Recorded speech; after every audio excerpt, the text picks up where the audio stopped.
Bonjour et bienvenue à tous. Pour suivre avec nous ce journal de 15 heures, dont voici les principaux titres. Dans l'actualité nationale, le ministère de la Jeunesse et de la Culture a organisé la 3e soirée du concours national de chant au Saly. Dans l'actualité internationale, il y a l'ouverture du 7e forum sino-africain sur la coopération dans les médias. Bonjour à tous et nous ouvrons ce journal pour parler du concours national des jeunes talents en chant. En effet, dans le cadre des activités estivales 2026, le ministère de la Jeunesse et de la Culture a organisé au théâtre des Salines la 3e soirée du concours national de détection de jeunes talents en chant sous la supervision du ministère de la Jeunesse et de la Culture. Les jeunes candidats ont interprété des chants, danses en afar, somali, arabe et français. Mettons en valeur ainsi la diversité culturelle et linguistique de Djibouti. À l'issue des prestations, 5 candidats ont été sélectionnés pour la finale prévue le 27 août 2026. Des artistes confirmés ont également participé à la soirée. Pour encourager les jeunes talents, le concours vise à promouvoir les talents et les industries culturelles tout en offrant aux jeunes un espace d'expression et de créativité.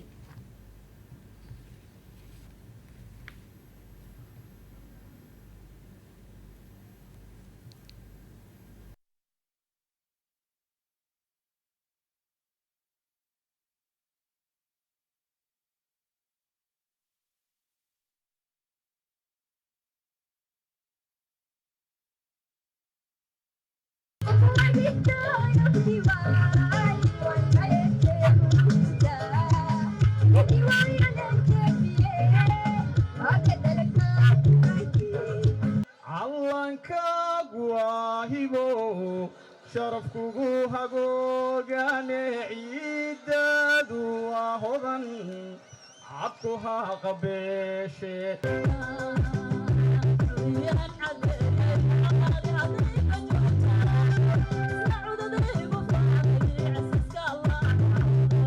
gabar baan arkay tala qurxo qadasay runtii waan ka helay kadib waan bartay xiriiraan badhigtay 4 cisho gudahood igu ogolaatay qorraxdu aruurtii qaybisay falaadhaha ama qaansa rooba daruur midab ku qarisay.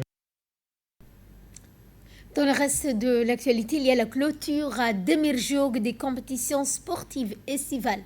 En effet, les compétitions sportives estivales organisées par le CDC de Demirjoug en collaboration avec l'association Initiative et Progrès se sont achevées dans une ambiance festive. Devant un public nombreux, la finale de football a été remportée par l'équipe de Demirjoug au tir au but, tandis que le FC Progrès s'est imposé en finale de volleyball. La cérémonie s'est clôturée par des remises de coupes, médailles et trophées aux équipes et aux joueurs distingués.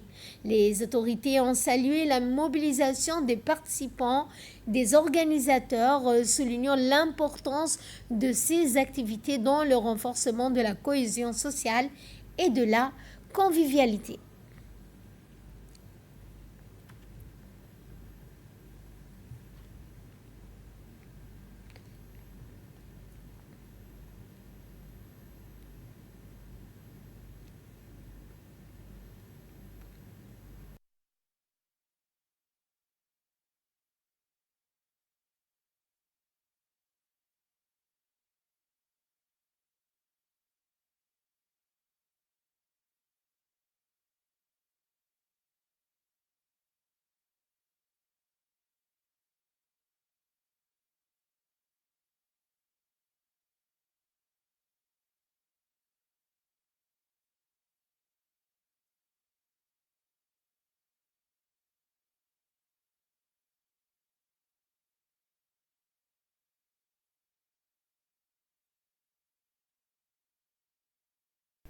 Et nous allons parler cette fois de la fermeture partielle de la route de Venise.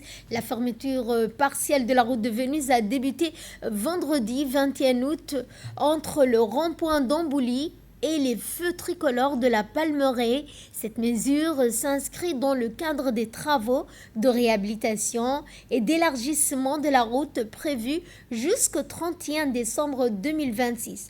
L'agence djiboutienne de route appelle les usagers à respecter la signalisation, à suivre les déviations et à faire preuve de prudence aux abords du chantier.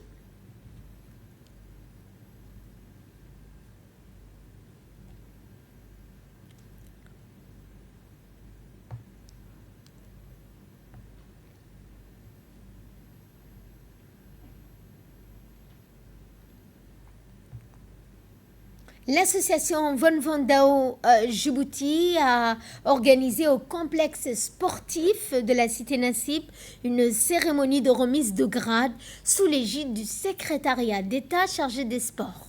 Des jeunes participants venus de la capitale des régions ont participé au passage de grade, récompensant leurs efforts, leur discipline, leur persévérance.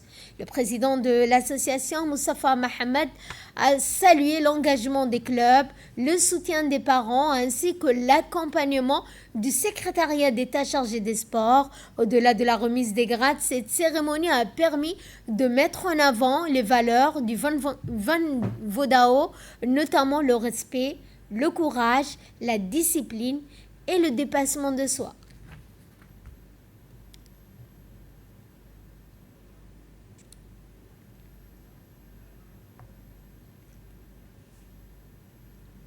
Et suivant cette fois, cette réaction de l'un des participants. On est sur la quatrième édition de Van Vodao. On a passé le passage des grades il y a 2 semaines. Et puis là, c'est la finalisation avec la démonstration accompagnée des techniques et des katas. Et on est fiers aujourd'hui de représenter la démonstration des Van Vodao devant toute l'équipe. Et ainsi qu'on a invité tous les 5 régions qui sont avec nous, le Van Vodao de Tadjoura, de Dikil, Ali Sabiye et Obok qui sont tous avec nous. Et on va passer en même temps pour la remise des diplômes pour ceux qui ont réussi le passage des grades. Merci beaucoup. Et clôture des Jeux d'été à Dafenaitou. En effet, l'association de la jeunesse de Dafenaitou a clôturé hier vendredi 21 août 2026 les activités du Jeu d'été organisées sous l'égide de la sous-direction régionale du secrétariat d'État chargé des sports de Tadjoura. Pendant plusieurs semaines, les jeunes du village ont participé à différentes activités sportives favorisant la solidarité, la citoyenneté et la cohésion sociale. La cérémonie de clôture s'est déroulée en présence des autorités locales, des responsables du secrétariat d'État chargé des sports. Cette initiative contribue à occuper les jeunes durant les vacances, à promouvoir les valeurs du sport, de la discipline, mais aussi du vivre ensemble.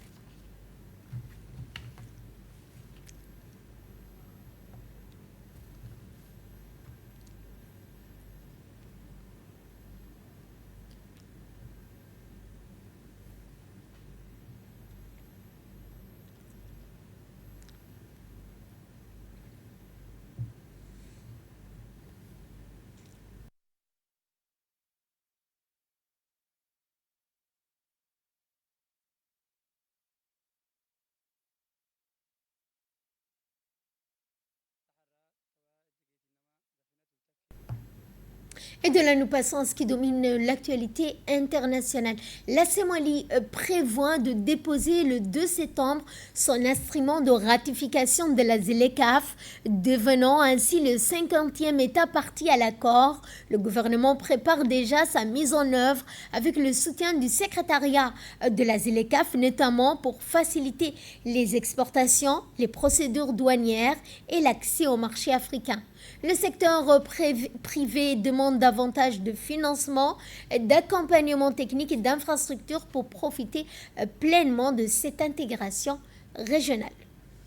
Je vous le disais dans le titre, le 7e forum sino-africain sur la coopération dans les médias s'est ouvert autour du développement de l'audiovisuel, de la transformation numérique. Les participants échangent sur les nouvelles technologies, la production de contenu, le renforcement de partenariats entre médias chinois et africains.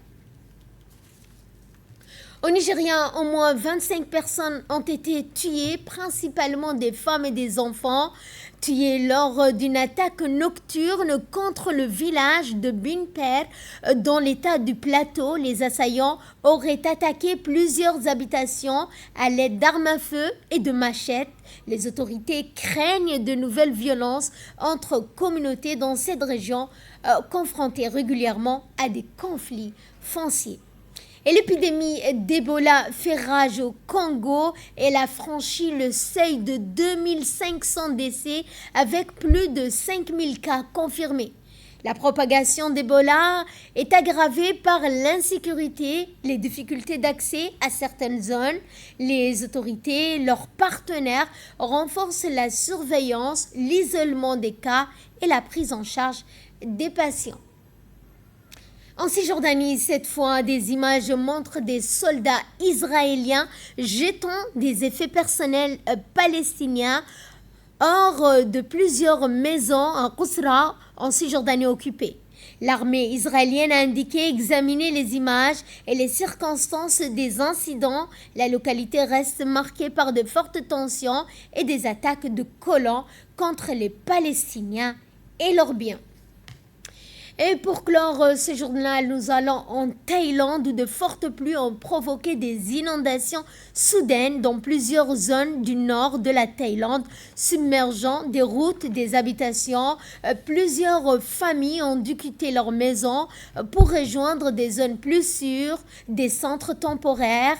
Les autorités, les équipes de secours restent mobilisées alors que de nouvelles précipitations pourraient aggraver la situation. Sur ce, notre journal touche à sa fin. Merci à vous de nous avoir suivis. Très bon après-midi à toutes et à tous.